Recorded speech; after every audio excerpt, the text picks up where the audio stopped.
So ఇప్పుడే మనం చూసుకున్నట్లయితే బంగాళాఖాతంలో అల్పపీడనం తుఫాన్గా మారితే సెన్యాల్ అని పేరు. సో మనం చూసుకుంటే సెన్యాల్ అనే తుఫాన్ అయితే రాబోతూ ఉందన్నమాట. బంగాళాఖాతంలో అండమాన్ సమీపంలో ఉదయం అల్పపీడనం ఏర్పడింది. ఇది పశ్చిమ వాయువ్య దిశగా కదులుతూ సోమవారం నాటికి వాయుగుండంగా బలపడే అవకాశం అయితే ఉందని భారత వాతావరణ విభాగం తెలిపింది. తర్వాత అదే దిశలో పయనిస్తూ బుధవారం నాటికి మరింత బలపడుతుందని అంచనా వేస్తుంది. ఇది తుఫాన్గా మారుతుందని నిపుణులు చెబుతూ ఉన్నారు.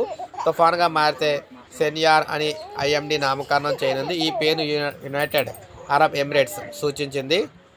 అయితే తుఫాన్ తీరం దాటే ప్రాంతంపై ఇంకా స్పష్టత రాలేదని నిపుణులు చెబుతున్నారు. ఇది సముద్రంలోనే దిశ మార్చుకునే అవకాశం కూడా ఉందని చెబుతున్నారు. దీని ప్రభావంతో ఈ నెల 28 నుంచి డిసెంబర్ 1 వరకు రాష్ట్రంలో కొన్ని ప్రాంతాల్లో తేలికపాటి నుంచి మోస్తరు వర్షాలు కురిసే అవకాశం అయితే ఉందని చెప్తున్నారు. సో ఇది శ్రీ ప్రకాశం, పొట్టి శ్రీరాములు, నెల్లూరు, వైఎస్ఆర్, కడప, అన్నమయ్య, చిత్తూరు, తిరుపతి జిల్లాలో అక్కడక్కడ తేలికపాటి నుంచి మోస్తరు వర్షాలు కురిసే అవకాశం అయితే ఉందని చెప్తున్నారు.